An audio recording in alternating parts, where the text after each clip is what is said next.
Oui, et du coup, alors, vous parliez tout à l'heure d'une diffraction à travers chaque page, de l'unicité de chaque page, et du coup, là, on voit une deuxième diffraction.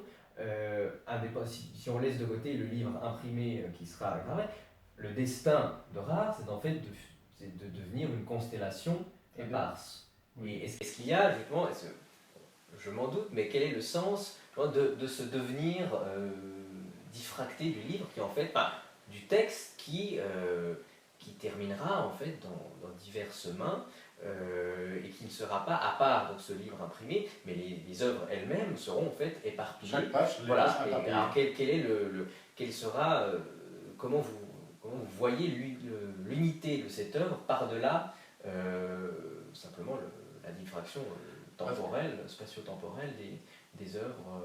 Alors, il y a plusieurs choses, mais là aussi, je pense que la référence majeure, c'est le destin juif, et c'est ce qu'on pourrait appeler le destin de l'âme juive et de la spiritualité juive, c'est ce qu'on appelle la diaspora. Oui. C'est-à-dire une unité sans pareil d'un peuple qui spirituellement est uni depuis des millénaires et qui persévère malgré les persécutions et malgré les difficultés depuis des siècles dans cette unité spirituelle et qui pourtant est dispersée sur tous les pays. Donc il y a l'idée d'un rapport entre la dispersion et la communauté, on va dire, et la cohérence, oui, je vais dire.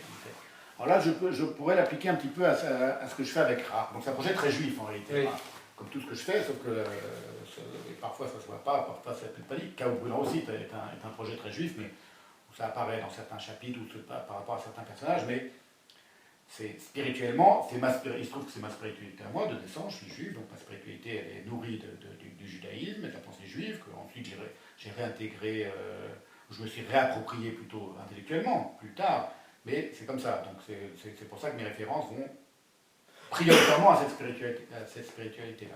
Et là, en l'occurrence, il se trouve qu'il n'y a pas très longtemps, j'ai fait une petite conférence sur Babel, et que la question de la tour de Babel dans la Bible, c'est celle-là, c'est celle de l'éparpillement des langues et de l'unité et du rapport à l'unité, qui est le un du Dieu un dans le judaïsme, voilà, et l'unité du peuple un, qui est le peuple juif, qui malgré la dispersion, et il y a des rabbins, des commentateurs célèbres qui disent c'est parce qu'il est dispersé qu'il est uni. En reprenant une phrase du livre d'Esther. Oui, il est uni dans la dispersion et c'est parce qu'il est dispersé qu'il est uni. C'est génial, c'est parce qu'il est dispersé qu'il est uni. Donc voilà, ce rapport entre la dispersion et la cohérence, on va dire, c'est pas l'unité, puisque là il s'agit d'un texte, c'est celle que chaque écrivain peut ressentir s'il réfléchit un peu au destin de son texte qui va être éparpillé, par exemple, en des milliers de livres commercialement imprimés. Sauf que là, ça devient une marchandise. Une marchandise au sens péjoratif, marxien du terme. Le livre, tel qu'il est imprimé, publié et donc rendu public dans le système de l'édition traditionnelle, classique, c'est une marchandise, c'est-à-dire une boîte de conserve remplie de mots. Rien de plus. Rien de moins, rien de plus. La qualité des mots à l'intérieur, ça dépend de l'écrivain. Mais l'objet lui-même, c'est pas une chose au sens de Heidegger, c'est vraiment une marchandise. Voilà. Là, moi, je veux revenir à la chose. La chose, c'est-à-dire le livre, et le fait de disperser chaque page, c'est quelque chose qui participe d'une certaine manière de la force d'aimantation, de la cohérence de mon écriture. C'est-à-dire elle peut s'éparpiller, chaque page peut s'éparpiller, puisque le texte n'est pas réduit à chaque page. Oui. D'abord, il y aura des livres qui seront diffusés, enfin qui seront éparpillés, qui partiront avec chaque page. Donc chaque page sera reliée à l'ensemble du livre, puisque chaque personne qui achètera un tableau aura l'ensemble du roman quand même.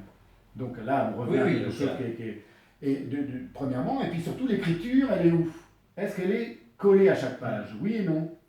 Non, parce que, comme je ne sais plus si on l'a dit tout à l'heure, si on l'avait dit avant qu'on commence cet enregistrement, mais parce que l'écriture, elle est empreinte, EINTE, d'invisibilité. Oui. Et ça, c'est le propre de l'écriture au moment où on écrit.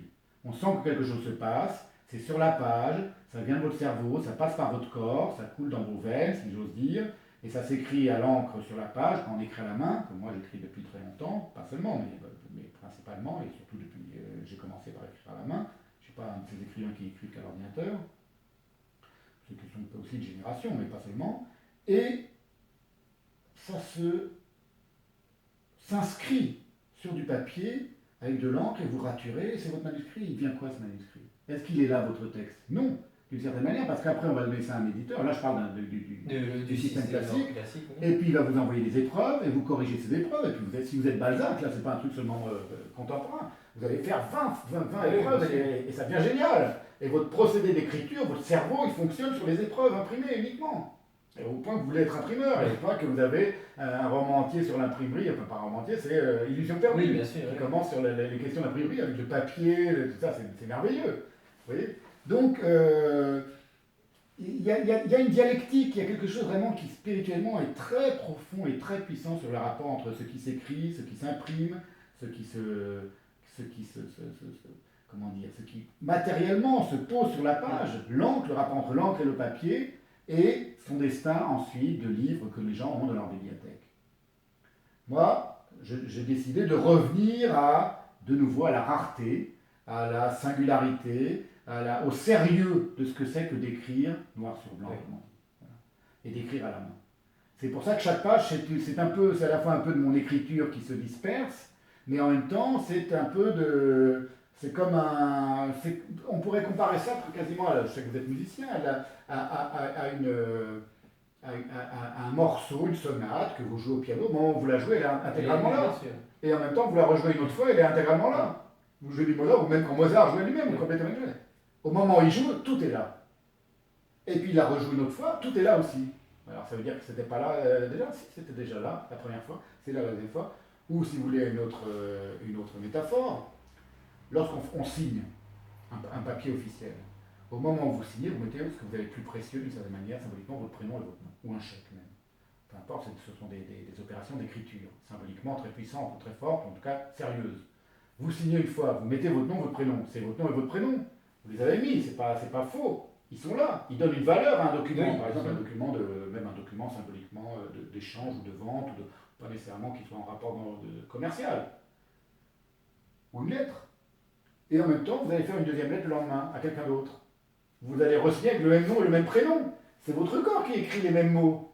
Est-ce que ce sont les mêmes mots? Oui, voilà. Oui et non. Bien sûr. Puisque de nouveau, vous revalidez de manière intégrale par la réécriture. Et si vous ne l'écrivez pas, si vous dites, je vous jure que c'est moi qui l'ai écrit, c'est pas valable. Il faut que ce soit écrit à l'encre. Et c'est en même temps votre prénom et votre nom, ce que vous avez de plus précieux d'une certaine manière. Et vous les réapposez sur des œuvres. Et c'est infini.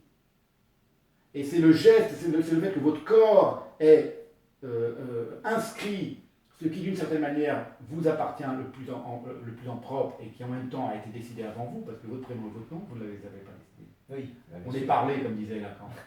C'est ce qu'on a de plus propre, c'est ce qu'on s'est réapproprié de la manière la plus profonde si on a médité sur ce que c'était que d'avoir un nom et un prénom. Il se trouve que Rare, les premières pages de Rare parlent de ça. Parlent de ce que c'est que d'avoir un nom et un prénom, puisque le narrateur, c'est mon double, il ne s'appelle pas Stéphane Zagnansky, il s'appelle Hayes Z, bon, c'est une manière d'un clin d'œil à mes initiales, mais surtout il parle du rapport au nom dans le judaïsme à nouveau, du Dieu qui s'appelle le nom. Oui. Le surnom du Dieu juif, c'est le nom. Donc il y a toute une réflexion autour de ça, et liée donc là je vous donne l'exemple de la signature, mais au fait que l'écriture, elle s'éclipse, il y a quelque chose qui dans l'écriture s'éclipse et demeure en retrait, un peu comme l'être chez Heidegger, dans l'être par rapport au déploiement des temps. Voilà. Il y a quelque chose qui est un peu ça, ou un peu comme l'invisibilité du Dieu juif dans la pensée juive.